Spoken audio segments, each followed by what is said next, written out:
আপনি কি কখনো জলকে নিজের মুঠোতে ধরে রাখার চেষ্টা করেছেন? চলুন আজ করা যাক।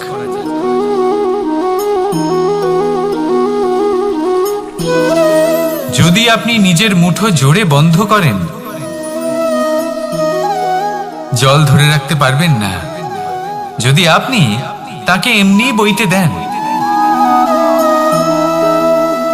তাহলে ও নিজের পথ নিজেই করে নেবে, আর আপনার হাতেও থেকে যাবে। আমাদের জীবনও হলো কিছুটা এরকম, জলের মতো। নিজের পথ নিজেই করে নেয় এই জীবন। প্রত্যেক সমস্যার সমাধান নিজেই করে নেয় এই জীবন।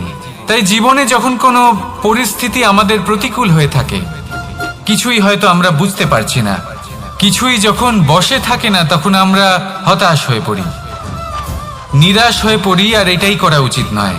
শান্ত মনে দেখতে হবে যে এই জীবনে আসলে কি ঘটে চলেছে। কষ্ট সবাই ভোগ করেন। কষ্ট পেলে কেউ রেগে যান, রেগে গিয়ে পরাক্রম দেখান। এটাই তো করা উচিত নয়।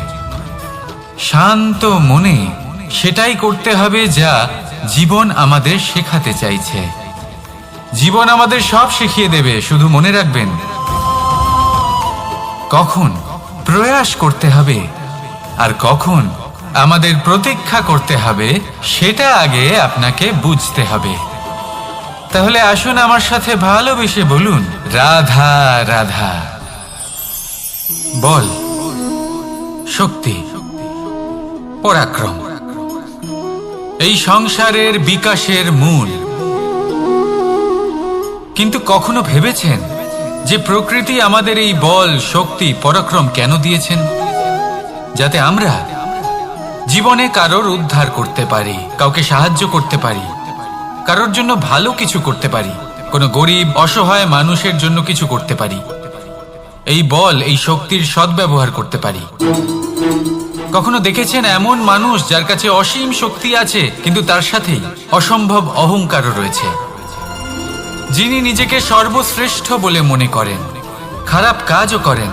আপনি দেখবেন প্রকৃতি এবং মানুষ তাকে ভাঙতে সর্বদা চেষ্টা করেন। মনে রাখবেন, যতই সুবিশাল পর্বত হোক না কেন, তা যদি পথে পড়ে, তাকে ভেঙে পথ প্রশস্ত করা হয়। যদি আপনার কাছে বল থাকে, শক্তি থাকে, পরাক্রম থাকে, তাহলে তার সদ্ব্যবহার করুন, কাউকে সাহায্য করুন, কাউকে রক্ষা করুন। যদি আপনি আপনার শক্তির দুর্ব্যবহার করেন, তাহলে মনে রাখবেন আপনি নিজের বিনাশ নিজেই আমন্ত্রণ করছেন। এবার বল অর্জন করার পরে, শক্তি অর্জন করার পরে, আপনি নিজেকে বিনাশ করতে চান নাকি এই সংসারের উদ্ধার করতে চান? সিদ্ধান্ত আপনার। রাধা রাধা। মানুষ আর ধন, এই দুইয়ের মধ্যে সম্পর্ক খুব ঘনিষ্ঠ। ধন হলো সেই শক্তি যার ব্যবহার মানুষ করে থাকে সাংসারিক বস্তু ক্রয় করার জন্য, নিজের জীবন যাপন করার জন্য। আর মানুষ হলো সেই শক্তি যারা ধনকে গুরুত্বপূর্ণ করে তোলেন। এবার একটা কথা বলি, ব্যবহার করা উচিত ধনকে আর ভালোবাসা উচিত মানুষকে। এটা বেশিরভাগ মানুষই বোঝেন না। মানুষ এখানেই সব থেকে বড় ভুল করে বসেন। তারা ভালোবাসেন ধনকে আর ব্যবহার করেন মানুষকে। এ হলো অনুচিত। দেখুন, আপনি একটা সূচের দ্বারা যুদ্ধ করতে পারবেন না, আর কোনো তলোয়ার দ্বারা বস্ত্র সেলাই করতে পারবেন না, তাই না? কোনটা কিসের জন্য হয় সেটা বোঝা অত্যন্ত জরুরি। আপনিও সঠিক দিকে অগ্রসর হন। মানুষকে ভালোবাসুন আর ধনকে ব্যবহার করুন।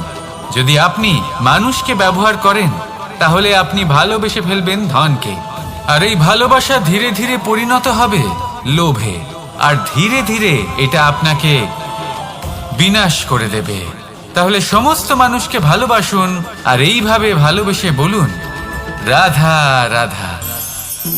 সাফল্য কে না চান? সাফল্য লাভ করার, শিখরে পৌঁছানোর আলাদাই একটা আনন্দ রয়েছে।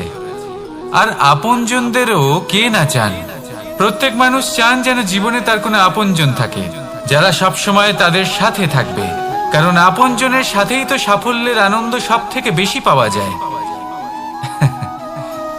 কিন্তু আসলে কি হয়, অনেক সময় সাফল্যের খোঁজে সেই পথে চলতে চলতে আমরা আপনদের থেকে দূরে চলে যাই। না চাইতেও দূরে চলে যেতে হয়, ওনাদের সাথে সময় কাটাতে পারি না। আর আমরা ভুলে যাই যে সাফল্যের আসল আনন্দ আপনজনদের সাথেই পাওয়া যায়। সফল হওয়ার পরে আপনদের সাথে দেখা হলে তাদের চোখে আমাদের জন্য যে আবেগ থাকে, যে সম্মান, যে প্রেম থাকে, সেটাই হলো আসল পুরস্কার। আমরা সেই কথা ভুলে যাই এবং একা হয়ে পড়ি। বেশিরভাগ সময় এটাই হয়, বেশিরভাগ সময় সফল মানুষগুলি একা হয়ে যান। এবার আপনি কি চান? আপনি অসফল হয়ে দিনগুলি একাকিত্বে কাটাতে চান, নাকি সফল হয়ে আপনজনদের সাথে আনন্দে থাকতে চান? সেই সিদ্ধান্ত আপনার। সাফল্যের পেছনে ছুটুন, নিজেকে উজাড় করে দিন, কিন্তু আপনজনদের সঙ্গ ত্যাগ করবেন না। সেই আপনজন যারা আপনার সাফল্যের জন্য দায়ী, সেই আপনজন যিনি আপনার সাফল্যে আনন্দ পান, সুখ লাভ করেন, তাদের কখনো ত্যাগ করবেন না। আসুন আমার সাথে ভালোবেসে বলুন, রাধা রাধা। ভগবান আর ভক্ত যখন একাকার হয়ে যায়, যখন ভক্ত তার ভগবানের প্রতি এবং নিজের জীবনের উদ্দেশ্যের প্রতি সম্পূর্ণরূপে সমর্পিত হয়, তখন জন্ম নেয় ভক্তি। এই সংসারের সমস্ত আশা হয়তো আপনার সঙ্গ ত্যাগ করে দিতে পারে, তখনও ভক্তি সাথে থাকবে। ভক্ত আর ভগবান যখন একাকার হয়ে যায়, তাদের মধ্যে কোনো পার্থক্য থাকে না। তারা এক হয়ে যায়, এক ব্যক্তিত্ব, এক অস্তিত্ব। সেই জন্য কখনো জীবনে যে কোনো রূপেই, যে কোনো প্রকারেই, যে কোনো ঈশ্বরকে মান্য করুন। মনের মধ্যে শ্রদ্ধা ভাব জাগ্রত করুন, মনে ভক্তি ভাব জাগ্রত করুন। এই সমগ্র সংসারে সব কিছু আপনাকে ছেড়ে চলে গেলেও তখনও এই ভক্তি শুধুমাত্র আপনার উত্থান ঘটাবে। তাই মনে ভক্তি জাগ্রত করুন আর আমার সাথে ভালোবেসে বলুন, রাধা রাধা। শব্দই হলো শূন্য, শব্দই হলো আরম্ভ, শব্দই হলো অন্ত, শব্দই হলো অমর, শব্দই হলো ব্রহ্ম। এই শব্দ হলো অত্যন্ত বিশেষ। কেউ কাঁদলে তাকে হাসিয়ে তোলে, কেউ হাসলে তাকে কাঁদিয়ে দেয়। কারোর মনে উদ্দীপনা জাগিয়ে তুলতে পারে, আবার কারোর মনে কাঁটা হয়ে বিঁধে থাকতে পারে। একটা অত্যন্ত গুরুত্বপূর্ণ কথা যা বোঝা অত্যন্ত আবশ্যক। আপনার মন, আপনার হৃদয় যতই শুদ্ধ হোক না কেন, যতই পবিত্র হোক না কেন, আপনার দৃষ্টিভঙ্গি যতই স্পষ্ট হোক না কেন, যদি আপনার কথা পবিত্র না হয়, যদি আপনার শব্দ শুদ্ধ না হয়, তাহলে তা আপনাকে আপনার কর্মফল ভোগ করতে বাধ্য করবেই। একটা সহজ উদাহরণ দিই। আপনার জীবনে এমন কেউ অবশ্যই থাকবেন যাকে আপনি পছন্দ করেন না, যিনি হয়তো অধর্মী মানুষ, যিনি হয়তো দুর্বুদ্ধি সম্পন্ন মানুষ, কিন্তু তার জন্য অপশব্দ প্রয়োগ করলে তার মধ্যে কোনো পরিবর্তন আসবে না, তার মানসিকতা বদলাবে না, শুধু মনে প্রতিশোধ স্পৃহা জেগে উঠবে, মনে হিংসা জাগবে, আর কিচ্ছু নয়। সেই জন্য নিজের শব্দকে নিয়ন্ত্রণ করুন, নিজের কথা সংযত করুন। শ্রেষ্ঠ থেকে শ্রেষ্ঠতর মানুষকেও সাবধানী হতে হয়, কারণ যদি এই শব্দের প্রয়োগ সঠিক না হয়, তাহলে আজীবন মানুষকে নির্বাক হয়ে থাকতে হতে পারে। তাহলে নিজের শব্দ নিয়ন্ত্রিত রাখুন, নিজের কথাকে শুভ করুন, এতে প্রেমবোধ জাগিয়ে তুলুন, আর সেই প্রেমবোধ নিয়েই বলুন, রাধা রাধা। বরদান এবং অভিশাপ, এই দুই হলো একই মুদ্রার দুটি পিঠ। এই বরদান আমরা অনেক কারণে পেতে পারি, কখনো নিজের পরিশ্রমের কারণে, কখনো নিজের তপস্যার কারণে, কখনো আমাদের পূর্বপুরুষদের কর্ম ও তপস্যার কারণে। কিন্তু এই বরদান কতক্ষণ বরদান থাকবে তা আমরা নিশ্চিত করতে পারি না, তা সুনিশ্চিত করে শুধুমাত্র আমাদের কর্ম। যদি আপনাকে উদাহরণ দিই, আপনি রেশমের কীট দেখেছেন? ও বরদান পেয়েছে যে ও নিজের সুরক্ষার জন্য খোলস বানাতে পারে। এবারও তাতে এত মত্ত হয়ে যায় যে এমন এক আবরণ বানিয়ে ফেলে যাতে সে নিজেই আবদ্ধ হয়ে চাপা পড়ে মরে যায়। এটার তাৎপর্য কি? তাৎপর্য খুবই সরল। গর্ব করা খুবই ভালো, কিন্তু অহংকার করা কখনোই উচিত নয়। যদি অহংকার মনের মধ্যে প্রবেশ করে তাহলে এই বরদান অভিশাপে পরিণত হতে সময় লাগে না। আর যদি কর্মশ্রেষ্ঠ হয় তাহলে অভিশাপ ও বরদানে পরিণত হয়। তাহলে আসুন শ্রেষ্ঠ কর্ম করুন আর আমার সাথে ভালোবেসে বলুন, রাধা রাধা। সুখ, দুঃখ, মৃত্যু, মহামারী এগুলো কখনো বলে আসে না, আবার জিজ্ঞাসা করেও আসে না। এমনই হয় দ্রুত ক্রীড়ার এই খেলায়। এক কারাগারের মতো, একটা মাকড়সার জালের মতো। যেমন একটা মাকড়সার জাল একটা পোকাকে নিজের দিকে আসতে আকর্ষিত করে নিজের চমকের দ্বারা, নিজের গঠন দ্বারা, সেরকমই দ্রুত ক্রীড়ার এই খেলা মানুষকে নিজের দিকে আসতে প্ররোচিত করে। শেষে গিয়ে মানুষ আটকা পড়ে। পার্থক্য শুধু এটাই, যখন এক পোকা এই জালে জড়িয়ে পড়ে তখন সে তার প্রাণ হারায়। মানুষ যখন এই দ্রুত ক্রীড়ায় আকর্ষিত হয় সে নিজের মান, নিজের ধন সব কিছু হারায়, নিজের বিবেক হারিয়ে ফেলে।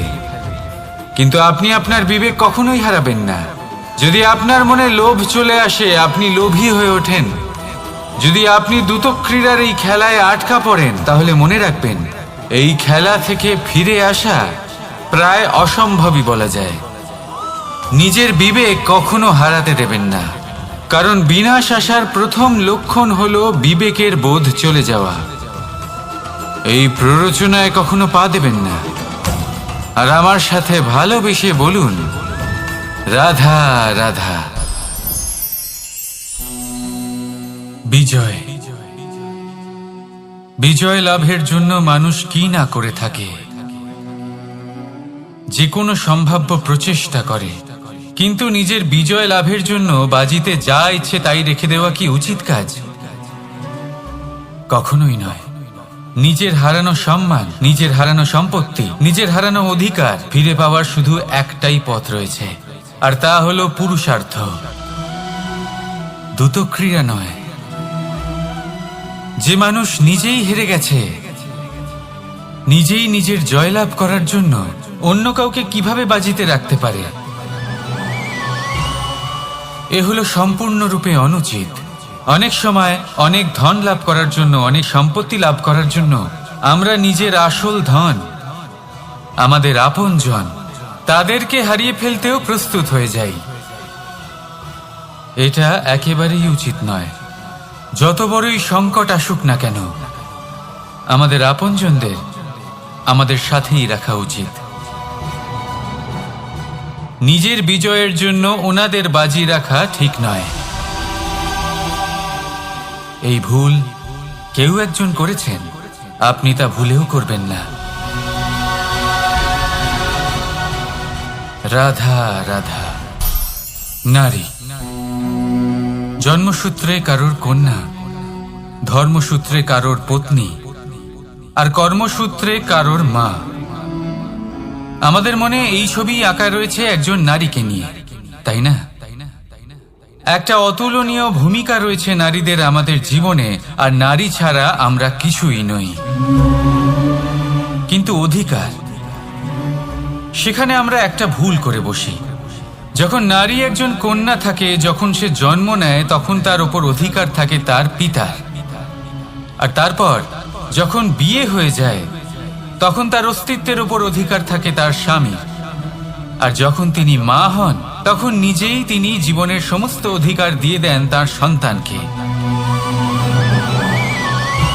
কিন্তু আমরা কি কখনো এটা ভেবেছি এই জীবন হলো তার নিজের?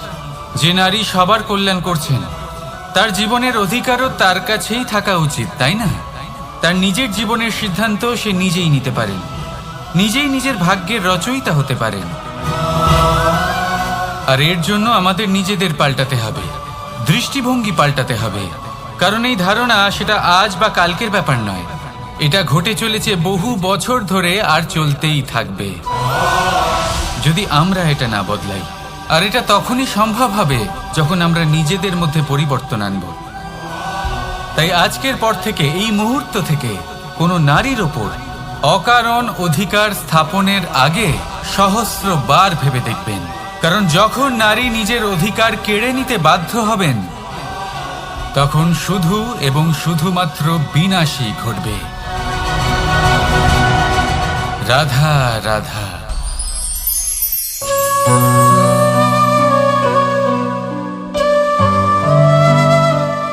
নারী, পুরুষরা যাকে নাম দিয়েছেন ত্রিয়া, কেন দিয়েছেন, কে দিয়েছেন, কেউ তা জানে না। কথায় আছে, পুরুষরা ভাবেন যে ত্রিয়া, ভাবেন একরকম, বলেন অন্য কিছু, আর করেন অন্য কিছুই। কিন্তু সত্যিটা কি এটাই?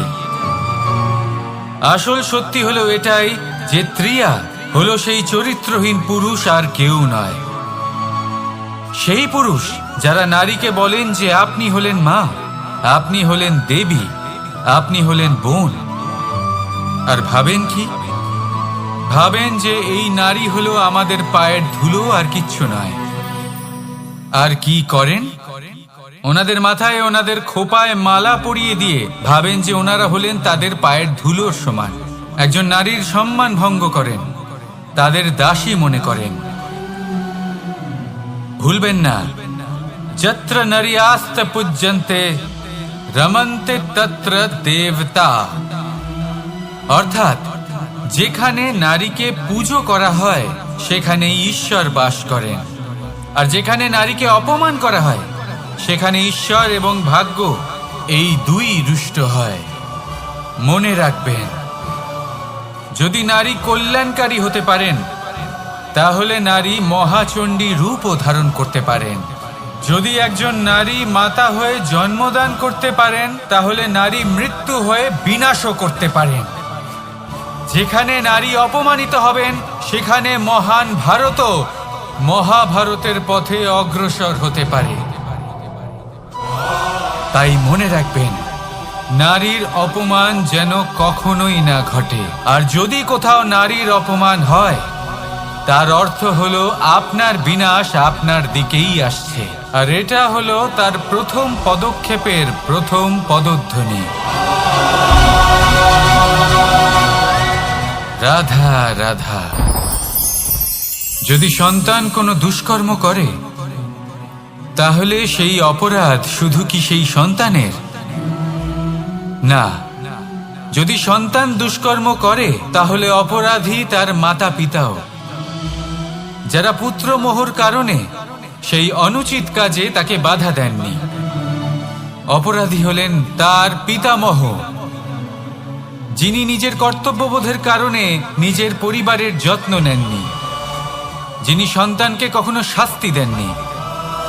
অপরাধী হলেন তার সেই গুরুও, যিনি নিজের শিষ্যের সেই দুষ্কর্ম দেখেও তাকে প্রতিহতও করতে পারেননি। একজন হবু রাজার কর্তব্য হলো নিজের প্রজার কাছে সে যেন এক উদাহরণ প্রস্তুত করতে পারে। কিন্তু যদি এত অনুচিত উদাহরণ প্রস্তুত হয়ে থাকে তাহলে মা বাবার, বাড়ির বয়োজ্যেষ্ঠদের কর্তব্য হলো ওনারা যেন সেটা সেখানেই থামায়, হয় ভালোবেসে নয়তো শাস্তি দিয়ে। যদি না থামানো হয় তাহলে মহাভারত অবশ্যম্ভাবী। অনেক ব্যক্তির মনে একটা প্রশ্ন জাগে আমাকে আর রাধাকে নিয়ে। বলেন যে না আমি আর রাধা একসাথে থাকি, না আমাদের বিয়ে হয়েছে, আমি এখানে দ্বারকাতে ও ওখানে বর্ষণাতে, তাও এত ভালোবাসা কি করে? এ কেমন সম্পর্ক? আমি তাদের একটা সহজ কথা বলতে চাই। আপনি কখনো আয়নার দিকে দেখেছেন? নিজের দুই চোখের দিকে তাকিয়ে জিজ্ঞাসা করুন, এই দুই চোখ একসাথে কেন বন্ধ হয়, একসাথে কেন খোলে, একসাথে কেন ঘুমোয়, একসাথে কেন কাঁদে? আজীবন কোনো এক মানুষের সাথে সম্পর্ক রাখা অবশ্যই সম্ভব, তাদের সাথে দেখা না করে। আমার আর রাধার ভালোবাসাও কিছুটা এরকমই, আর কিছুটা এরকমই হয় ভালোবাসা দুই নয়নের মতো, যারা কখনোই মিলিত হবে না, কিন্তু চিরকালের জন্য একসাথে জুড়ে থাকবে। এই অনুভূতি নিঃস্বার্থ হয়, আর এই নিঃস্বার্থ ভালোবাসা আপনাকে আনন্দের পথে অগ্রসর করে। জীবনে সবসময় নিঃস্বার্থভাবে ভালোবাসুন, শুধুমাত্র আনন্দই পাবেন। তাহলে আসুন আমার সাথে নিঃস্বার্থভাবে ভালোবেসে বলুন, রাধা রাধা। মানুষ, কোনো ব্যক্তির নির্মাণ হয় কিভাবে?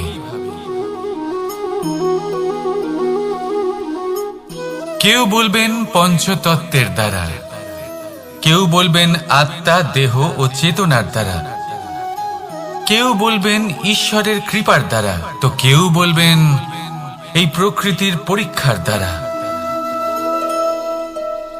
না, মানুষের নির্মাণ হয়ে থাকে বিশ্বাস দ্বারা। ব্যক্তি তখনই গড়ে ওঠেন যখন ব্যক্তিত্ব থাকে, ঠিক কিনা? আর ব্যক্তিত্ব তখনই হবে, আর সেরকমই হবে যেরকম বিশ্বাস আপনি নিজের উপরে রাখবেন। যদি আপনি মনে করেন আপনি বিষের ন্যায় হবেন, তাহলে আপনি বিষাক্তই হবেন। যদি আপনি এটা মনে করেন যে আপনি অমৃতের ন্যায় হবেন, তাহলে আপনি অমরই হয়ে যাবেন। যদি আপনি নিজের উপরে বিশ্বাস রাখেন যে আপনি সংসারের সব থেকে উঁচু পর্বতের শিখরে পৌঁছতে পারবেন, তাহলে আপনি অবশ্যই পৌঁছবেন। যদি আপনার এরকম মনে হয় যে আপনি এরকম কখনো করতে পারবেন না, তাহলে এরকম কখনোই হবে না। ভেবে দেখবেন, বিশ্বাসের মধ্যেই বিশ্ব বাস করে থাকে, তো আপনার অস্তিত্ব কেন করবে না? যেমন বিশ্বাস আপনি নিজের উপরে রাখবেন, তেমনই আপনি হয়ে উঠবেন। সেই জন্য নিজের উপরে বিশ্বাস রাখুন, আর হ্যাঁ, ভালোবেসে বলুন, রাধা রাধা। শত্রুতা, একজন মানুষ অন্য মানুষের সাথে শত্রুতা করে বসেন। দুজন ঘনিষ্ঠ বন্ধু, এমনও এক সময় আসতে পারে যখন এনারা একে অপরের শত্রু হয়ে ওঠেন। এর অনেকগুলো কারণ হতে পারে, কিন্তু মূল কারণ হলো আলোচনা। আগে হ্যাঁ, আপনি যদি কারোর বিষয়ে আলোচনা করেন, তাহলে সে আপনার শত্রু হয়ে যেতে পারে। এবার মনে একটা প্রশ্ন আসতে পারে যে এটা কিভাবে সম্ভব হতে পারে? আলোচনা, এটা তো অত্যন্ত জরুরি। যদি আমি নিজের বন্ধুর খারাপ কাজের বিষয়ে আলোচনাই না করি, তাহলে সে শুধরবে কি করে? এ কথা সত্যি যে আলোচনা আবশ্যক, কিন্তু তার থেকেও বেশি গুরুত্বপূর্ণ এবং আবশ্যক হলো আপনার এই সিদ্ধান্ত। সিদ্ধান্ত এটাই যে আপনার এই আলোচনা কোন স্থানে করবেন। যদি এটা সবার সামনে করবেন ভাবেন, তাহলে তা অপমানও হয়ে যেতে পারে। যদি এটা আলাদাভাবে করেন, তাহলে তা পরামর্শ হয়ে যায়। অপমান কেউ স্বীকার করতে পারেন না, কিন্তু পরামর্শ সকলের ভালো লাগে। তাহলে যদি আপন কারোর জন্য ভালো কিছু চান, কাউকে শুধরে দিতে চান, আর আপনার মনে হয় আলোচনা আবশ্যক, তাহলে সর্বপ্রথম সময়, পরিস্থিতি আর স্থানের কথা মনে রাখবেন, নয়তো এই আলোচনা আপনাকে খুব ভোগাতে পারে। তাহলে আসুন আমার সাথে ভালোবেসে বলুন, রাধা রাধা। আপনার জীবনেও কি সমস্যা রয়েছে? অবশ্যই থাকবে। প্রত্যেকের জীবনেই সমস্যা থাকে। প্রত্যেক মানুষ জিজ্ঞাসাও করেন যে এই সমস্যা আসলে কি। আর কেন আসে জীবনে। আপনাকে একটা কথা বলে দিই যে সমস্যা আসলে সেটা নয় যা আপনার পথে বাধা সৃষ্টি করে, বরং সমস্যা হলো সেটাই যেটা আপনি তখন দেখতে পান যখন আপনার একাগ্রতা আপনার পথ থেকে, আপনার লক্ষ্য থেকে সরে যেতে থাকে। আর এই সমস্যাগুলি দূর করার জন্য, এর সমাধান করার জন্য একটাই পথ আছে, নিজের সমস্ত ভাবনা আরো একবার একাগ্র করুন নিজের পথের দিকে, নিজের লক্ষ্যের দিকে। আপনার সমস্ত ভাবনা যদি কেন্দ্রীভূত হয় নিজের লক্ষ্যে, তাহলে এই সমস্যা দূরে থাকবে। যদি এরকম না হয়, যদি আপনার মন একটু অন্যদিকে চলে যায়, তাহলে এই সমস্ত সমস্যা আবার সামনে চলে আসে আর বাড়তেও থাকে। দেখুন, যেখানে আপনার লক্ষ্য রয়েছে, বাণ যদি সেখানেই চালাতে হয়, তাহলে দৃষ্টি তো সেদিকেই রাখতে হবে। তবেই তো আপনি সেই লক্ষ্য ভেদ করতে পারবেন। সেই জন্য মনে রাখবেন, সর্বদা লক্ষ্য রাখবেন নিজের পথে, সেই পথেই সামনে এগোতে থাকুন নিজের লক্ষ্যের দিকে। আপনি যত সামনে এগোতে থাকবেন, এই সমস্যা তত পিছিয়ে যাবে। তাহলে আসুন, আমার সাথে ভালোবেসে বলুন, রাধা রাধা।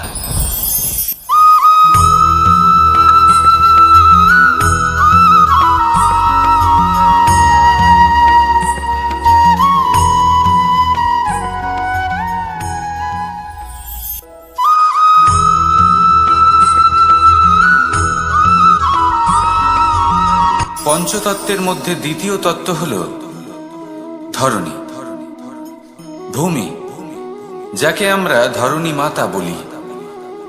এই ধরণী ধৈর্য ধারণ করে, আর এর ওপরেই আমাদের সমগ্র সংসার নির্ভরশীল। কারণ এই ভূমি সহ্য ক্ষমতা রাখে, এর সহ্য ক্ষমতা হল অপরিসীম। সন্তান যতই আঘাত প্রদান করুক না কেন, প্রেম পূর্বক সহ্য করে, আর তার বদলে অমূল্য রত্ন প্রদান করে। সন্তান যদি হাল চালায়, তাহলে তার বদলে তাকে অন্ন প্রদান করে। এটাই হলো ধরণী। এবার এর থেকে আমরা কি শিক্ষা পেতে পারি? এটাই যে কারোর জন্য কিছু করা বা কাউকে কিছু দেওয়া মনে কোনো কামনা ছাড়াই। আর এই কথাটা বুঝে যান, যদি কারোর জন্য কামনা না রেখে বা কোনো পাওয়ার আশা না রেখে কারোর জন্য কিছু করেন বা কারোকে কিছু দেন, যদি এটা আপনি শিখতে পারেন, তবে আপনি ভালোবাসতে শিখে গেছেন। আর সেই জন্যই এই ধরিত্রীকে মাতা বলা হয়। কারণ মাতা শুধু উনি নন যিনি গর্ভে সন্তানকে ধারণ করেন, মাতা তো উনিও যিনি জীবন বাঁচতে শেখান, যিনি জীবন বাঁচার উদাহরণ প্রদান করেন। তাহলে ধরণীর থেকে এই নিঃস্বার্থ ভাব শিখুন, নিঃস্বার্থ ভালোবাসা শিখুন, আর এই ভালোবাসার সাথেই বলুন, রাধা রাধা।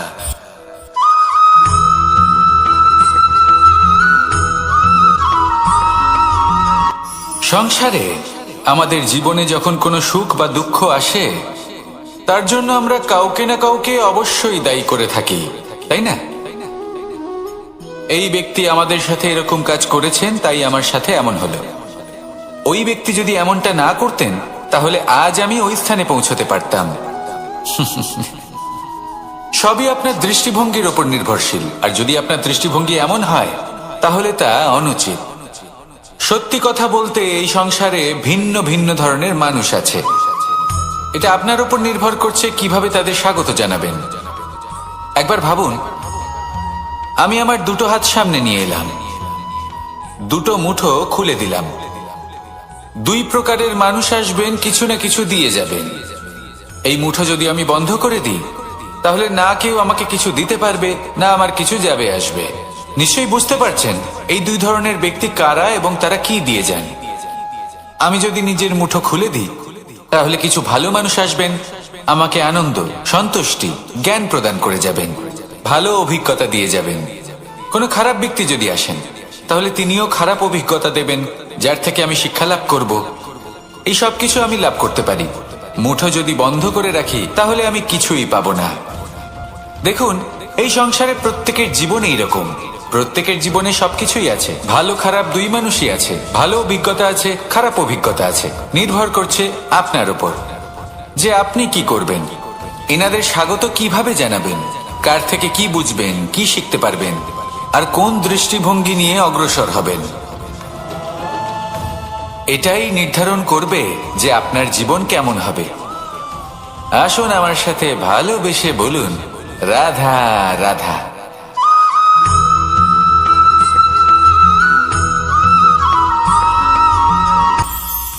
এটা হলো ধান গাছ। এর থেকে যে চাল উৎপন্ন হয় তা মানুষ গ্রহণ করেন। আর এটা কি? এ হলো জংলি ঘাস। একবার ভেবে দেখুন, যদি এই জংলি ঘাস ধান গাছের আশেপাশে থাকে তাহলে কি হবে? ধান উৎপন্ন হতে পারবে? তা উৎকৃষ্ট হতে পারবে? আমরা কি তা গ্রহণ করতে পারবো? কখনোই নয়। এই জংলি ঘাস ধানকে নষ্ট করে দেবে, কিন্তু নিজে জীবিত থাকবে। এটাই হলো আজকের শিক্ষা।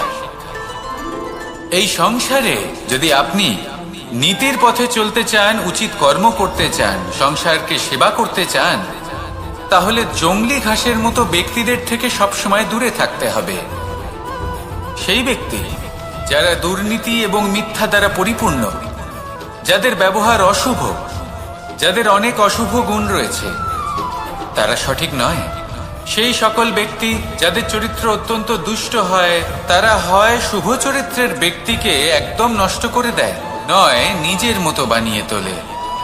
তাই যদি আপনি নীতির পথে চলতে চান, এই সংসারের জন্য শুভ কর্ম করতে চান, তাহলে সেই সঙ্গ লাভ করুন যে সঙ্গ জ্ঞানে পরিপূর্ণ, যাদের মধ্যে অনেক গুণ আছে, যাদের থেকে প্রতিদিন কিছু শিখতে পারবেন।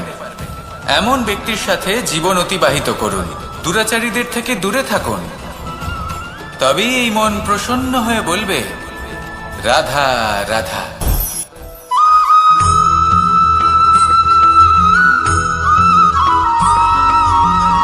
মানুষের মানসিকতা এমন হয় যে সে যতটা করে আশা করে যে তার থেকে অনেক বেশি তার বদলে সে পাবে। দেখুন, সবকিছুই আপনার ভাবনা চিন্তার উপর নির্ভর করছে। আপনি যদি ফলের বিষয়ে ভেবে কর্ম করতে থাকেন তাহলে সেটা অনুচিত। জীবনের আসল আনন্দ হলো নিজের কর্ম করতে থাকা, ফলের চিন্তা করা উচিত নয়। যদি আপনি এরকম ভাবেন যে আমি এতটা করছি, আমার এতটা পাওয়া উচিত, সেই ভাবনা অনুচিত। যদি আপনি সেবার মানসিকতা নিয়ে কর্ম করতে থাকেন, কর্মচক্রে প্রবাহিত হন, যদি আপনি এমন ভাবনা রাখেন যে আমি এতটা পাচ্ছি তাই এর থেকে অনেক বেশি আমি কর্ম করব, তাহলে নিশ্চিত রূপে আপনি যতটা করছেন তার থেকে অনেক বেশি আপনি পাবেন। আপনার আশার থেকে অনেক বেশি আপনি পাবেন। শুধু জীবনে অনেক বেশি কাজ করতে থাকুন, ফলের চিন্তা করবেন না। আর মনে রাখবেন, এই ভাবনাই সব থেকে বড় বীজ। কর্মের উপর বিশ্বাস রাখুন। জীবনে যা যা আপনি চান সবই সুখময় হবে। আসুন আর আমার সাথে ভালোবেসে বলুন, রাধা রাধা।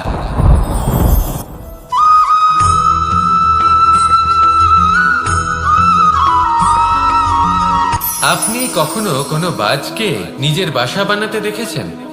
এই বাজ যখনই কোনো বাসা বানায় তখন উঁচু গাছের ডালে বা কোনো পর্বতের শিখরে বাসা বানায়, অনেক উচ্চতায়। আর সেখানে তার সন্তানও জন্মগ্রহণ করে। যখন এই সন্তানেরা জন্মায় তখন এই বাজ খুবই ভালোবেসে এবং খুব সাবধানে এদের পালন পোষণ করে। নিজের ঠোঁট দিয়ে তাদের ঠোঁটে খাবার পরিবেশন করে। কিন্তু যেই সেই সন্তানেরা হৃষ্টপুষ্ট হয়ে যায় এবং সেই কথা বাজ নিজে বুঝতে পেরে যায়, সেই বাজ নিজেই সেই বাসা ছিন্ন ভিন্ন করে দেয়। সেই সন্তান যাদের সবেমাত্র ডানা গজিয়েছে, কিভাবে উঠতে হয় তারা জানে না, সেই সন্তানগুলিকে উচ্চতা থেকে ঠেলে দেয়। সেই সন্তান প্রথমে ভয়ভীত হয়ে যায়। তারা সামনে মৃত্যুকে দেখতে পেয়ে ভয়ের কারণে তাদের ডানা ঝাপটাতে থাকে। আর সেই প্রক্রিয়াতেই সেই সন্তানগুলি উড়তে শুরু করে দেয়। এবার এই ঘটনায় আমরা কি শিক্ষা পেতে পারি? এটাই, যদি আপনি মাতা পিতা হন তাহলে নিজের সন্তানকে অবশ্যই স্নেহ করুন, কিন্তু তাদেরকে নিজের আঁচলের তলায় বেঁধে রাখবেন না। যদি আপনি চান আপনার সন্তান জীবনে উন্নতি করুক, তাহলে নিজের মুঠো থেকে তাদের স্বতন্ত্র করে দিন। এই সংসারে সংঘর্ষ করতে দিন।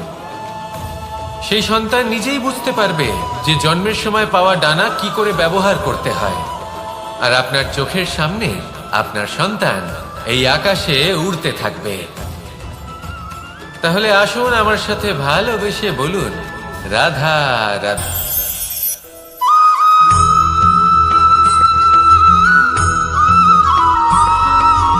বসন্ত ঋতু, এই সময় মন আনন্দে ভরে থাকে। এমন মনে হয় যেন আমরা আকাশে বিচরণ করতে চলে যাই, কিন্তু সেটা তো সম্ভব নয়। সেই জন্য হয়তো আমরা ঘুড়ি ওড়াই, এই ঘুড়িকে নিজেদের প্রতিরূপ মনে করে। এবার অনেক মানুষ আছেন যারা ঘুড়ি ওড়ান, কিন্তু এই কর্মের সারমর্ম কি সেটা কজন বুঝতে পারেন? আপনি এটা মনে করুন যে আপনি হলেন সেই ঘুড়ি, আর এই সুতো যিনি ধরে রয়েছেন তিনি হলেন পরমাত্মা। আর এই সুতো যেখান থেকে শুরু হয় সেই লাটাই হলো আমাদের কর্মচক্র। এবার আপনি নিজেই অনুমান করুন যে এই উড়ান কার ওপর নির্ভরশীল? পরমাত্মার ওপর আর আপনার কর্মের ওপর।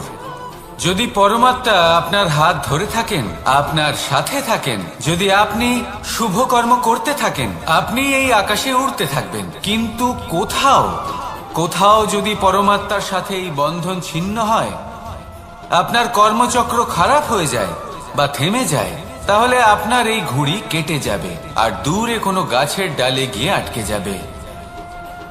তাই শুধুমাত্র ঘুড়ি ওড়াবেন না, তার থেকে শিখুন, পরমাত্মার সাহচর্যে থাকুন, সবসময় শুভ কর্ম করতে থাকুন আর সবসময় এই আকাশে উড়তে থাকুন। আসুন আর আমার সাথে ভালোবেসে বলুন, রাধা।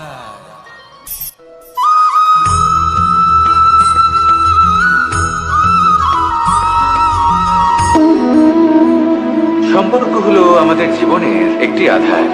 কিছু সম্পর্ক এমন যে আমরা জন্মসূত্রে লাভ করি, যেমন পরিবার, মা, বাবা। কিছু সম্পর্ক আছে যে আমরা জীবনে অর্জন করে থাকি, তা সে প্রেমের হোক, স্নেহের হোক বা বন্ধুত্বের।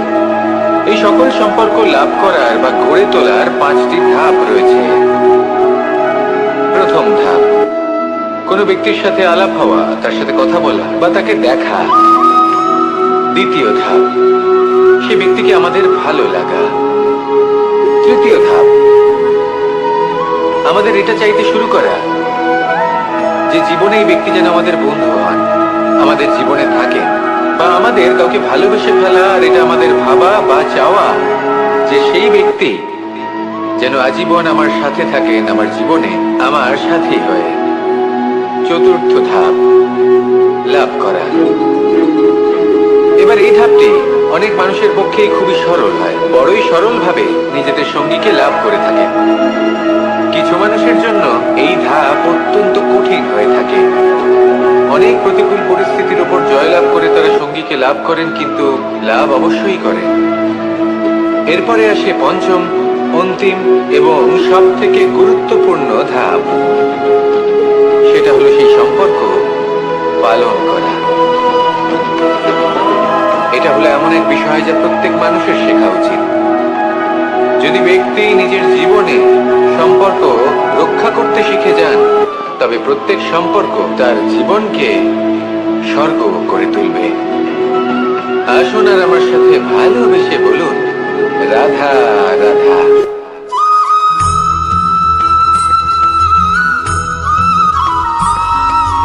জীবনে যখন কোনো ব্যক্তি নিজের লক্ষ্য প্রাপ্তির জন্য নিরন্তর পরিশ্রম করতে থাকেন, চেষ্টা করতে থাকেন, তখন তিনি কষ্ট অনুভব করেন, কখনো শারীরিক কষ্ট, কখনো মানসিক কষ্ট।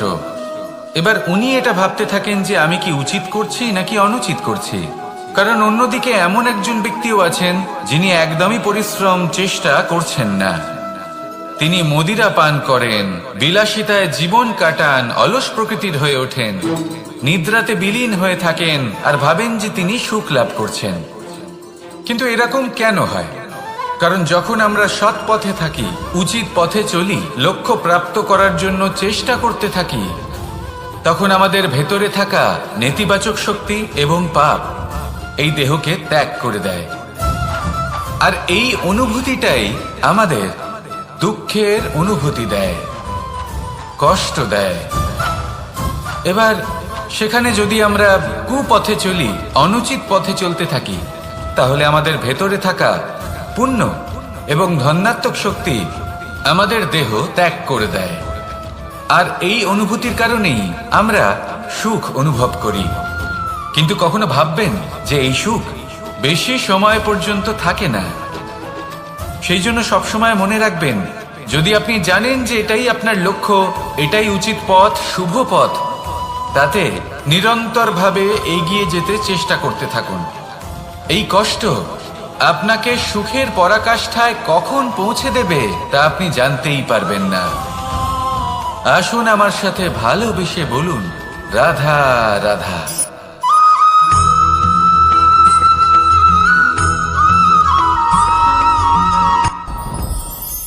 সাথী, সাথী এই শব্দটির ব্যাখ্যা কে কিভাবে করে? মিত্র, সখা, বন্ধু। কিন্তু অর্থ একটাই, তিনি যিনি আপনার সঙ্গী হন আর তিনি যার সাথী আপনি হন। এবার সব থেকে বড় প্রশ্ন হলো এটাই যে তিনি কে হতে পারেন যাকে আপনি আপনার সাথী বলে মেনে নিতে পারেন, নিজের সখা, নিজের মিত্র, নিজের বন্ধু মেনে নিতে পারেন। আপনার সাথী হলেন তিনি যিনি দুঃখের সময় আপনার পাশে থাকবেন, আপনার হাত ধরে থাকবেন। আপনার সাথী হলেন তিনি যার হাত আপনি নিজের সুখের দিনে ধরে থাকবেন। সেই সাথীরই হাত ধরুন যিনি দুঃখে সবসময় আপনাকে সাহায্য করার জন্য তৎপর হয়ে থাকেন, আপনার পাশে থাকেন, আর যাকে সুখের দিনে আপনি আপনার সাথে রাখতে পারেন।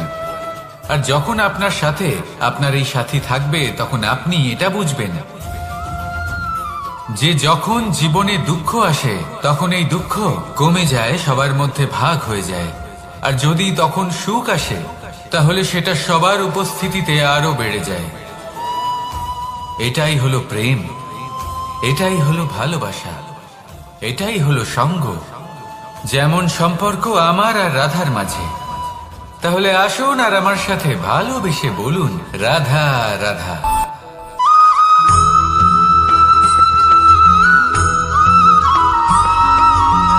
এই সংসারে প্রত্যেক মানুষ এটাই চান যে তিনি যেন ধনবান হন, আর্থিক অবস্থা তার ভালো থাকে, ওনার বাড়িতে লক্ষ্মীর আগমন হয়। কিন্তু সেটা হবে কি করে, সেটাই হলো প্রশ্ন। কেউ বলেন যে যদি পরিশ্রম করো তাহলে ধন অর্জন সম্ভব, কেউ বলেন যে যদি বিদ্যা লাভ হয় তবেই ধন অর্জন সম্ভব, কেউ বলেন যে যদি বলশালী হও তবেই সম্পন্ন থাকবে। ভালো কথা, যদি তাই হয়ে থাকে, তবে দিনমজুর সারা দিন পরিশ্রম করেন, তিনি কেন ধনী হন না? অনেকজন বিদ্বান মানুষ আছেন এই সংসারে, তারা কেন ধনবান হন না? অনেক সংখ্যক বলশালী ব্যক্তি আছেন, তাদের কাছে ধন নেই কেন? তাদের কেন ধনের অভাব হয়? আবার এমনও কিছু মানুষ আছেন যারা পরিশ্রম করেন, তারা দিনমজুর, কিন্তু তারা ধন অর্জন করতে পারেন। কিছু বিদ্বান ব্যক্তি আছেন যাদের কাছে অধিক মাত্রায় ধন রয়েছে। কয়েকজন বলশালী ব্যক্তি রয়েছেন যাদের কাছে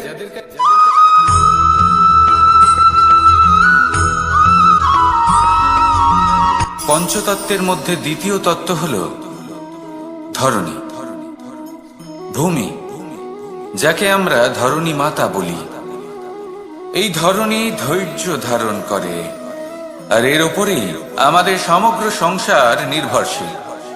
কারণ এই ভূমি সহ্য ক্ষমতা রাখে, এর সহ্য ক্ষমতা হলো অপরিসীম। সন্তান যতই আঘাত প্রদান করুক না কেন, প্রেম পূর্বক সহ্য করে, আর তার বদলে অমূল্য রত্ন প্রদান করে। সন্তান যদি হাল চালায়, তাহলে তার বদলে তাকে অন্ন প্রদান করে।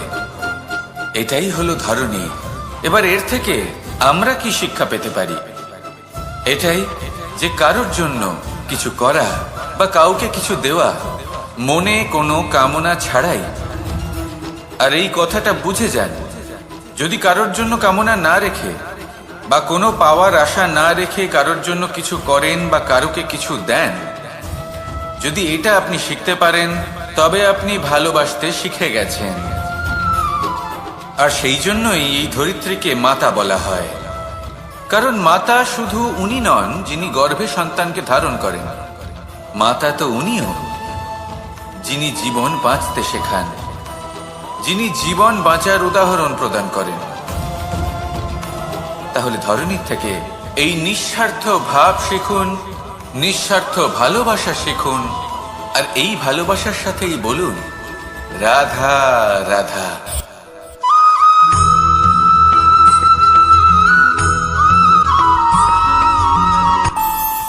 আমাদের মনে যখন কোনো প্রশ্ন ওঠে, কোনো দ্বন্দ্ব জাগে, তখন আমরা যাই আমাদের গুরুর কাছে, আমাদের আরাধ্যের কাছে গিয়ে জিজ্ঞেস করি। এইভাবেই একদিন আমি পৌঁছলাম আমার আরাধ্যের কাছে, আমার মহাদেবের কাছে, আর ওনাকে প্রশ্ন করলাম যে মহাদেব, জীবনে আনন্দ পাওয়ার, উৎসব পালনের, প্রেম ভাগ করে নেবার, জীবনকে উপভোগ করে নেওয়ার সর্বশ্রেষ্ঠ সময় কোনটা? মহাদেব হাসলেন আর উনি বললেন, জীবনে উৎসব পালনের সব থেকে শ্রেষ্ঠ দিন হল মৃত্যুর ঠিক আগের দিনটা। প্রেম ভাগ করে নেওয়ার সব থেকে শ্রেষ্ঠ মুহূর্ত হল মৃত্যুর ঠিক আগের মুহূর্ত। জীবনকে উপভোগ করে নেওয়ার সর্বশ্রেষ্ঠ প্রহর হল মৃত্যুর এক প্রহর পূর্বে। তখন আমি চমকে গেলাম। আমি বললাম, কিন্তু মহাদেব, মৃত্যু তো অনিশ্চিত, আমরা জানিও না কবে আমাদের মৃত্যু হবে। মহাদেব আবার হাসলেন। উনি বললেন যে যদি আমরা এভাবে জীবন কাটাই যে আমরা জীবনের প্রত্যেক দিন, প্রত্যেক মুহূর্ত, প্রত্যেক প্রহর শেষ বলে মনে করি, তাহলে আমাদের সমস্ত জীবন আনন্দের সাথেই অতিবাহিত হবে। কি বলেন?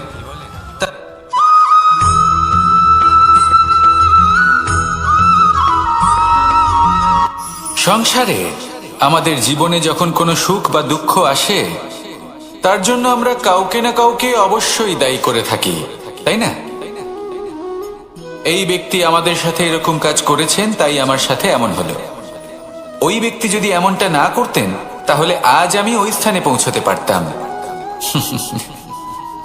সবই আপনার দৃষ্টিভঙ্গির ওপর নির্ভরশীল, আর যদি আপনার দৃষ্টিভঙ্গি এমন হয়, তাহলে তা অনুচিত।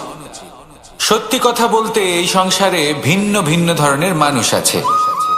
এটা আপনার উপর নির্ভর করছে কিভাবে তাদের স্বাগত জানাবেন। একবার ভাবুন, আমি আমার দুটো হাত সামনে নিয়ে এলাম, দুটো মুঠো খুলে দিলাম। দুই প্রকারের মানুষ আসবেন, কিছু না কিছু দিয়ে যাবেন। এই মুঠো যদি আমি বন্ধ করে দিই, তাহলে না কেউ আমাকে কিছু দিতে পারবে, না আমার কিছু যাবে আসবে। নিশ্চয়ই বুঝতে পারছেন এই দুই ধরনের ব্যক্তি কারা এবং তারা কি দিয়ে যান। আমি যদি নিজের মুঠো খুলে দিই, তাহলে কিছু ভালো মানুষ আসবেন, আমাকে আনন্দ, সন্তুষ্টি, জ্ঞান প্রদান করে যাবেন, ভালো অভিজ্ঞতা দিয়ে যাবেন। কোনো খারাপ ব্যক্তি যদি আসেন, তাহলে তিনিও খারাপ অভিজ্ঞতা দেবেন, যার থেকে আমি শিক্ষা লাভ করব। এই সব কিছু আমি লাভ করতে পারি। মুঠো যদি বন্ধ করে রাখি, তাহলে আমি কিছুই পাবো না। দেখুন, এই সংসারে প্রত্যেকের জীবনে এরকম। প্রত্যেকের জীবনে সবকিছুই আছে, ভালো খারাপ দুই মানুষই আছে, ভালো অভিজ্ঞতা আছে, খারাপ অভিজ্ঞতা আছে। নির্ভর করছে আপনার উপর যে আপনি কি করবেন, এনাদের স্বাগত কিভাবে জানাবেন, কার থেকে কি বুঝবেন, কি শিখতে পারবেন, আর কোন দৃষ্টিভঙ্গি নিয়ে অগ্রসর হবেন। এটাই নির্ধারণ করবে যে আপনার জীবন কেমন হবে। আসুন আমার সাথে ভালোবেসে বলুন রাধা রাধা।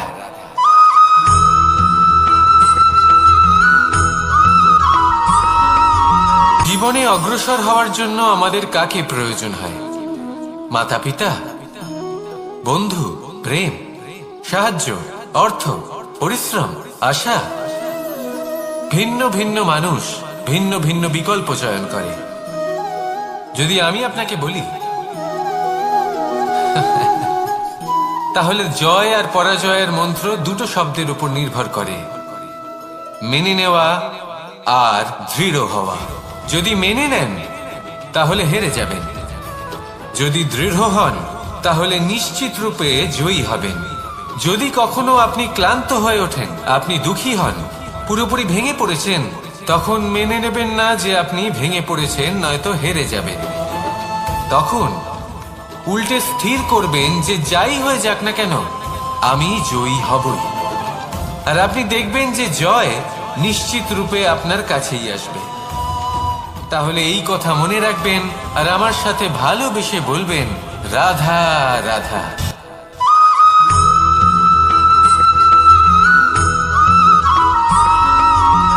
ভালো, শুধু ওনাদের কঠোর ব্যবহার দেখলে আমরা একটু ভয় পেয়ে যাই।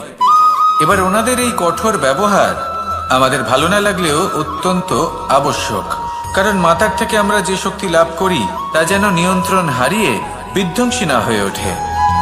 আমরা যেন কোনো কুপথে না চলে যাই, আমরা কখনো যেন দোষ না করে ফেলি। শুধু সেই জন্য পিতা এবং গুরু একটু কঠোর হয়ে ওঠেন, এবং ওনাদের এই কঠোর আচরণ ভবিষ্যতে গিয়ে আমরা অবশ্যই বুঝতে পারি। জীবনে কিছু বছর আমরা এগিয়ে যাই আর তারপর আমরা বুঝতে পারি যে বাবা এবং গুরু আমাদের যথেষ্ট ভালোবাসতেন, কিন্তু ওনাদের ভালোবাসার বহিঃপ্রকাশ আলাদা। প্রয়োজনীয় হলো এটা দেখার, এটা বোঝার যে শুরু থেকে আমাদের প্রতি ওনাদের আচরণ কেমন ছিল। ওনাদের কঠোর হওয়ার পেছনে ওনাদের ভালোবাসাটা বোঝার চেষ্টা করুন, ওনাদের চিন্তাটা বোঝার চেষ্টা করুন, ওনাদের পথপ্রদর্শনের আড়ালে আপনার ভবিষ্যতের জন্য যে পরিকল্পনা ওনারা করেছেন সেটা বোঝার চেষ্টা করুন। তখন আপনারা বুঝতে পারবেন ওনাদের ভালোবাসাকে। আপনার মনের মধ্যে আপনা থেকেই ওনাদের প্রতি সম্মান জেগে উঠবে। নিজের পিতা এবং নিজের গুরু এই দুজনের প্রতি কৃতজ্ঞতা প্রকাশ করুন আর আমার সাথে ভালোবেসে বলুন, রাধা রাধা।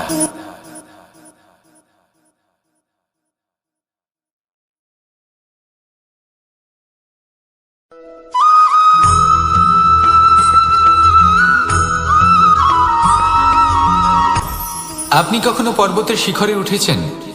আপনি দেখতে পাবেন পর্বতের পদতলে প্রচুর সুন্দর ফুল রয়েছে, সবুজ বনানী রয়েছে। যত আপনি ওপরে উঠতে থাকবেন তত ফুল কমতে থাকবে, সবুজ বনানী কমতে থাকবে। আরো কিছুটা ওপরে উঠলে কাঁটা জাতীয় গাছ দেখতে পাবেন, শুকনো গাছ দেখতে পাবেন। আরো যদি ওপরে ওঠেন তাহলে পাষাণ দেখতে পাবেন। আরো উপরে উঠলে হিমখণ্ড দেখতে পাবেন। এই যে পর্বত, তা মনুষ্য জীবনের সব থেকে উত্তম উদাহরণ। মানুষ যখন সাফল্যের শিখরে পৌঁছতে চান, মহানুভবতার শিখরে পৌঁছতে চান, পথে যত আস্তে আস্তে উপরে উঠতে থাকেন ততই ভৌতিক বস্তু তার থেকে বিচ্ছিন্ন হতে থাকে। যদি তিনি সেই ভৌতিক বস্তুগুলি ত্যাগ না করতে পারেন তাহলে কখনোই সেই স্থানে পৌঁছতে পারবেন না। আর মানুষ যদি উচিত ত্যাগ করতে পারেন, পথে অগ্রসর হতে থাকেন, এগোতে থাকেন, তাহলে একদিন না একদিন তিনি মহানুভবতার, জ্ঞানের, সাফল্যের হিমের স্বাদ অবশ্যই লাভ করবেন। মনে রাখবেন, মানব জীবনে ত্যাগ হলো অত্যন্ত গুরুত্বপূর্ণ অংশ। আসুন আমার সাথে ভালোবেসে বলুন, রাধা রাধা।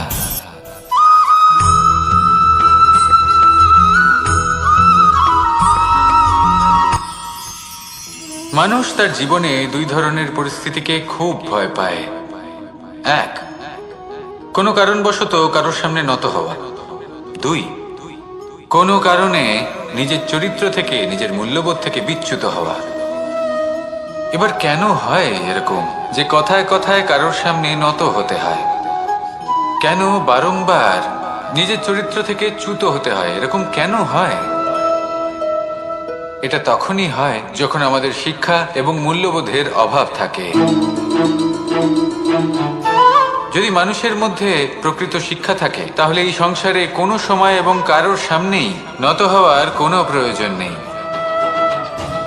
যদি মানুষের মধ্যে মূল্যবোধ থাকে তাহলে তাকে নিজের মূল্যবোধ বা চরিত্র থেকে বিচ্যুত হতে হয় না, তা সে যাই হয়ে যাক না কেন। কোনো বালককে যদি জন্ম থেকেই সুশিক্ষার অধিকারী করা হয়, শিক্ষিত করা হয়, মূল্যবোধের অধিকারী করা হয়, তবে সে এই সংসারে এমন কর্ম করবে যাতে সে নিজেকে, নিজের পরিবারকে, সমগ্র সমাজকে গর্বিত করতে পারে। শিক্ষা লাভ করুন, মূল্যবোধ লাভ করুন এবং আমার সাথে ভালোবেসে বলুন, রাধা রাধা।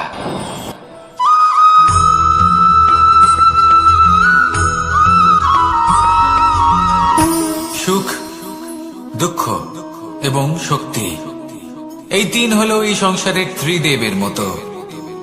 আমাদের জীবনে যা কিছু ঘটছে এই তিনটির ভিত্তির উপরেই হচ্ছে। আসলে এই সংসারের একটা নিয়ম আছে, যখনই আপনি কিছু লাভ করেন এই সংসার আপনার পরীক্ষা নেয়। এটা জানার জন্য আপনার পরীক্ষা নেয় যে আপনি যা কিছুই লাভ করেছেন আপনি কি আদৌ সেটার যোগ্য কিনা। ঠিক সেইভাবেই এই সুখ, দুঃখ এবং শক্তি আপনার পরীক্ষা নিয়ে থাকে। যখন সুখ আসে তখন সে আপনার পরীক্ষা নেয় যে আপনার মধ্যে অহংবোধ জাগ্রত হয়নি তো। যদি অহংবোধ চলে আসে তাহলে সুখ সেখানেই সঙ্গ ত্যাগ করে। দুঃখ আপনার ধৈর্যের পরীক্ষা নিতে থাকে, আর যদি আপনার মধ্যে ধৈর্য না থাকে তাহলে এটা আপনাকে আরো বেশি দুঃখের গভীর অন্ধকারে ঠেলে দেবে। সেখানে শক্তি পরীক্ষা নেয় আপনার বিনম্রতার। যদি আপনি বিনম্র না হন তাহলে হয় এই শক্তি আপনার সঙ্গ ত্যাগ করবে, নয় এই শক্তি বিনম্রতার অভাবে আপনার পতনের কারণ হতে পারে। এই সংসারে যে কোনো ব্যক্তি যিনি এই পরীক্ষায় উত্তীর্ণ হয়ে থাকেন এই জীবনে তিনি সাফল্য লাভ করেন। আসুন আমার সাথে ভালোবেসে বলুন, রাধা রাধা।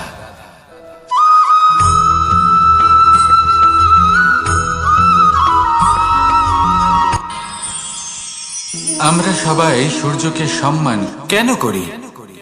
কারণ আমরা জানি যে সন্ধেবেলা যখন সূর্যাস্ত হবে তখন শুধুমাত্র অন্ধকার বাকি থাকবে। ঠিক কিছুটা এরকমই হয় আমাদের মাতা পিতাও, যিনি আমাদের জন্ম দেন, আমাদের ভরণ পোষণ করেন, আমাদের বড় করেন, আমাদের প্রেম প্রদান করেন। কখনো কখনো তাদের মুখ থেকে কটু কথা নিঃসৃত হয়, আমাদের দুঃখ হয়, কিন্তু তখন আমাদের এটা বোঝা উচিত এগুলি নিঃসৃত হচ্ছে আমাদেরই মঙ্গলের জন্য। যেমন সূর্যদেব, উনিও উত্তাপ দিয়ে থাকেন আমাদেরই মঙ্গলের জন্য, যাতে ফসল পাকতে পারে, যাতে জল বাষ্প হয়ে মেঘ হতে পারে, বৃষ্টি হতে পারে, আর এই সংসারে নিরন্তর জলের প্রবাহ থাকে। আমাদের মাতা পিতা, তাদের কঠোর আচরণ, তাদের কঠোর অনুশাসনের পেছনে লুকিয়ে থাকে ওনাদের ভালোবাসা। আমাদের তা বুঝতে হবে, সসম্মানে ওনাদের গ্রহণ করতে হবে। কারণ ঠিক সূর্যাস্তের পরে যেমন চতুর্দিক অন্ধকারচ্ছন্ন হয়ে যায়, তেমনি আমাদের জীবন থেকে যখন আমাদের মাতা পিতা চলে যায় তখন আমাদের জীবনেও শুধু এবং শুধুমাত্র অন্ধকারই ছেয়ে থাকে। সেই জন্য নিজের মাতা পিতাকে সম্মান করুন, ওনাদের ভালোবাসা প্রদান করুন।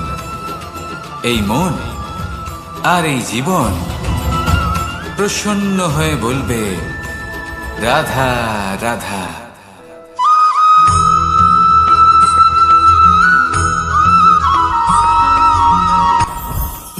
জীবনে কিছু শেখা অত্যন্ত গুরুত্বপূর্ণ। এবার কি কি শিখতে হবে সেই সব শেখানোর জন্য অনেক শিক্ষক রয়েছেন, কিন্তু কি শিখবেন না আর কি করবেন না এটা আমাদের নিজের অভিজ্ঞতা দিয়ে শিখতে হয়। কিন্তু তার মানে এটা নয় যে যদি আপনাকে শিখতে হয় যে আগুনের তাপ কতটা, আপনাকে আগুনের মধ্যে হাত দিতে হবে। না, অন্য কারোর অভিজ্ঞতা দ্বারাও শিখতে পারেন। প্রশ্ন শুধুমাত্র একটাই যে আপনি কি শিখতে চান নাকি চান না।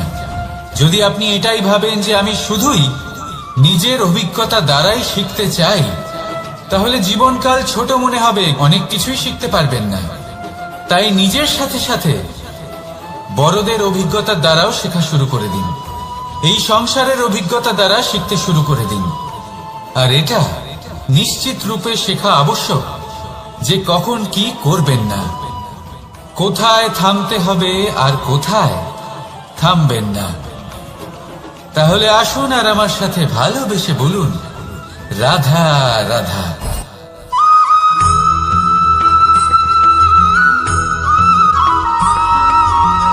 এই সংসারে সব থেকে বেশি কোমল বস্তু হলো রেশম। এই রেশম এতটাই কোমল হয় যে এর পুরো একটা থান শুধুমাত্র একটা হাতে ধরা সম্ভব। কখনো ভেবে দেখেছেন এই রেশম কিভাবে হয়? একটি কীট তার লালার দ্বারা উৎপন্ন হয়। এই কীট সেই রেশমকে পাক দিতে থাকে, পাক দিতেই থাকে, আর আস্তে আস্তে তার মধ্যেই জড়িয়ে পড়ে। শেষে ওর এই সুন্দর অমূল্য সৃষ্টি রেশমের এই সুতো তার নির্মাণ কার্য পূর্ণ হয়, কিন্তু তাতেই ও নিজে বন্দী হয়ে যায়। নিজেরই মায়াজালের এই বন্দী গৃহে নিজেই ফেঁসে যায়।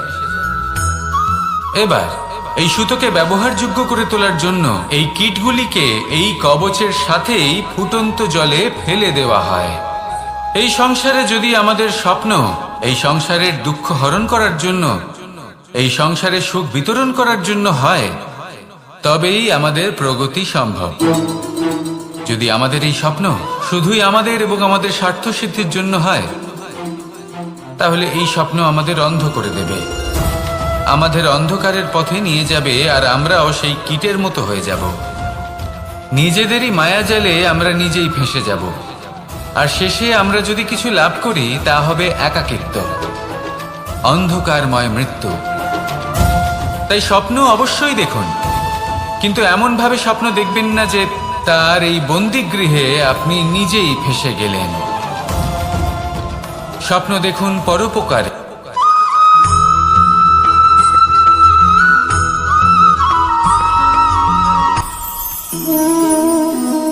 শক্তি এক অত্যন্ত বিচিত্র বস্তু, বা বলতে পারেন অনুভূতি। পিতা সবসময় চান যেন তিনি তার শক্তি পুত্রকে। আসুন আপনাকে সহজে বোঝাই।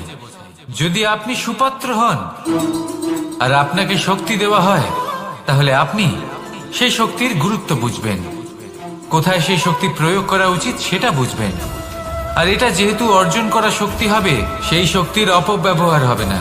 কিন্তু যদি এই আপনি কুপাত্র হন আর যদি আপনাকে এই শক্তি দেওয়া হয়, তাহলে কি হবে?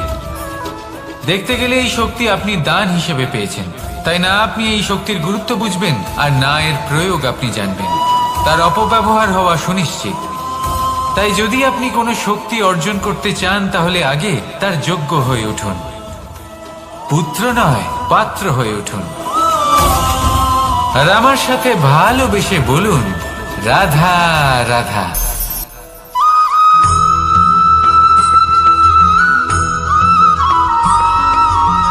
এই সংসারে প্রত্যেক মানুষ এটাই চান যে তিনি যেন ধনবান হন, আর্থিক অবস্থা তার ভালো থাকে, ওনার বাড়িতে লক্ষ্মীর আগমন হয়। কিন্তু সেটা হবে কি করে, সেটাই হলো প্রশ্ন। কেউ বলেন যে যদি পরিশ্রম করো তাহলে ধন অর্জন সম্ভব, কেউ বলেন যে যদি বিদ্যা লাভ হয় তবেই ধন অর্জন সম্ভব, কেউ বলেন যে যদি বলশালী হও তবেই সম্পন্ন থাকবে। ভালো কথা, যদি তাই হয়ে থাকে, তবে দিনমজুর সারা দিন পরিশ্রম করেন, তিনি কেন ধনী হন না? অনেকজন বিদ্বান মানুষ আছেন এই সংসারে, তারা কেন ধনবান হন না? অনেক সংখ্যক বলশালী ব্যক্তি আছেন, তাদের কাছে ধন নেই কেন? তাদের কেন ধনের অভাব হয়? আবার এমনও কিছু মানুষ আছেন যারা পরিশ্রম করেন, তারা দিনমজুর, কিন্তু তারা ধন অর্জন করতে পারেন। কিছু বিদ্বান ব্যক্তি আছেন যাদের কাছে অধিক মাত্রায় ধন রয়েছে, কয়েকজন বলশালী ব্যক্তি রয়েছেন যাদের কাছে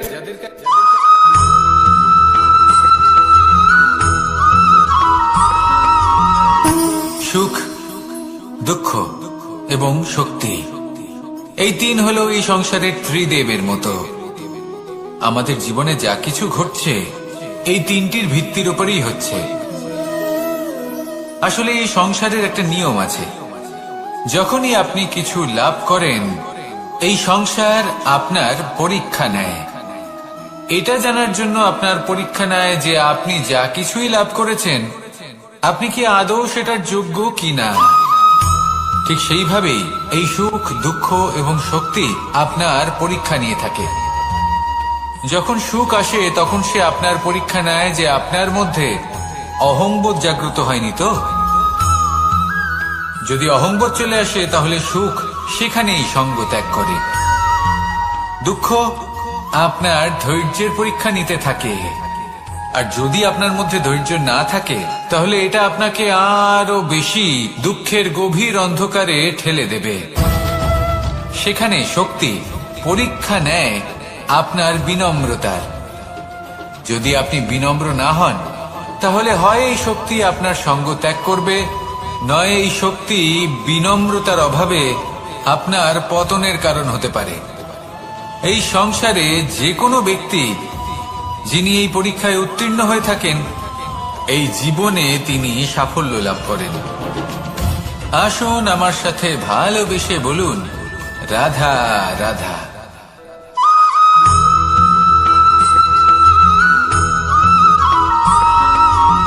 পঞ্চতত্ত্বের মধ্যে দ্বিতীয় তত্ত্ব হল ধরণী, ভূমি, যাকে আমরা ধরণী মাতা বলি। এই ধরণী ধৈর্য ধারণ করে, আর এর ওপরেই আমাদের সমগ্র সংসার নির্ভরশীল। কারণ এই ভূমি সহ্য ক্ষমতা রাখে, এর সহ্য ক্ষমতা হলো অপরিসীম।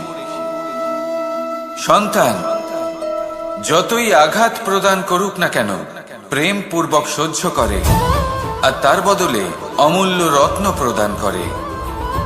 সন্তান যদি হাল চালায়, তাহলে তার বদলে তাকে অন্ন প্রদান করে।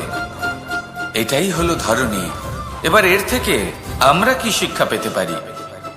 এটাই যে কারোর জন্য কিছু করা বা কাউকে কিছু দেওয়া মনে কোনো কামনা ছাড়াই। আর এই কথাটা বুঝে যান, যদি কারোর জন্য কামনা না রেখে বা কোনো পাওয়ার আশা না রেখে কারোর জন্য কিছু করেন বা কারোকে কিছু দেন, যদি এটা আপনি শিখতে পারেন, তবে আপনি ভালোবাসতে শিখে গেছেন। আর সেই জন্যই এই ধরিত্রীকে মাতা বলা হয়। কারণ মাতা শুধু উনি নন যিনি গর্ভে সন্তানকে ধারণ করেন, মাতা তো উনিও যিনি জীবন বাঁচতে শেখান, যিনি জীবন বাঁচার উদাহরণ প্রদান করেন। তাহলে ধরণীর থেকে এই নিঃস্বার্থ ভাব শিখুন, নিঃস্বার্থ ভালোবাসা শিখুন, আর এই ভালোবাসার সাথেই বলুন, রাধা রাধা।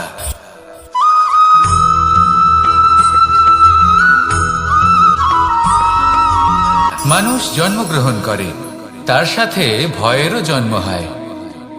ছোটবেলা থেকেই আমাদের মনে কোনো না কোনো প্রকারের ভয় থেকেই যায়।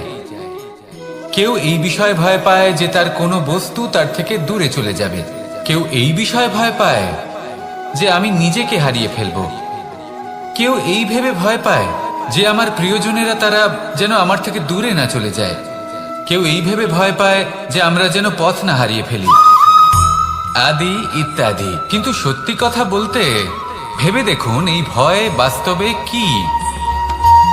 শুধুই একটা মনস্থিতি, আর কিছুই নয়। যা কিছু আপনি জীবনে পেয়েছেন তা একদিন আপনাকে হারাতে হবে। এই জীবন হলো আপনারই, কিন্তু তাও একদিন সমাপ্ত হবে। তাই ভয় পেয়ে কি লাভ? এই ভয় শুধু আপনাকে জীবন যাপন করা থেকে বাধা দিচ্ছে, আর কিচ্ছু নয়। পথ হারিয়ে ফেললেই বুঝতে পারবেন যে নতুন পথ কিভাবে বানাতে হয়।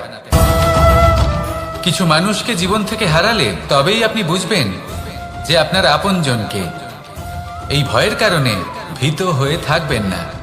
এই তারা নক্ষত্র অন্ধকারের অভাবে গুরুত্ব হারায়। শিবকেও মহাদেব হওয়ার জন্য বিষপান করতে হয়েছিল। প্রত্যেক পরিস্থিতি, প্রত্যেক সাফল্য আপনার পরীক্ষা নেবে, তাতে উত্তীর্ণ হওয়া হলো আপনার কর্ম। যখনই আপনি ভয় পাবেন বা সংকটের সম্মুখীন হবেন, তখন সাহসের সাথে তার সম্মুখীন হন। মনে রাখবেন, যে সম্মুখীন হতে জানে, সাফল্য তার সাথে সবসময় থাকে। আসুন আর আমার সাথে ভালোবেসে বলুন, রাধা রাধা।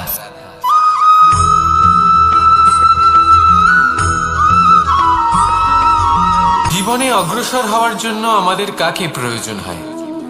মাতা পিতা, বন্ধু, প্রেম, সাহায্য, অর্থ, পরিশ্রম, আশা। ভিন্ন ভিন্ন মানুষ ভিন্ন ভিন্ন বিকল্প চয়ন করে। যদি আমি আপনাকে বলি, তাহলে জয় আর পরাজয়ের মন্ত্র দুটো শব্দের উপর নির্ভর করে, মেনে নেওয়া আর দৃঢ় হওয়া। যদি মেনে নেন তাহলে হেরে যাবেন, যদি দৃঢ় হন তাহলে নিশ্চিত রূপে জয়ী হবেন। যদি কখনো আপনি ক্লান্ত হয়ে ওঠেন, আপনি দুঃখী হন, পুরোপুরি ভেঙে পড়েছেন, তখন মেনে নেবেন না যে আপনি ভেঙে পড়েছেন, নয়তো হেরে যাবেন। তখন উল্টে স্থির করবেন যে যাই হয়ে যাক না কেন আমি জয়ী হবই। আর আপনি দেখবেন যে জয় নিশ্চিত রূপে আপনার কাছেই আসবে। তাহলে এই কথা মনে রাখবেন আর আমার সাথে ভালোবেসে বলবেন রাধা রাধা।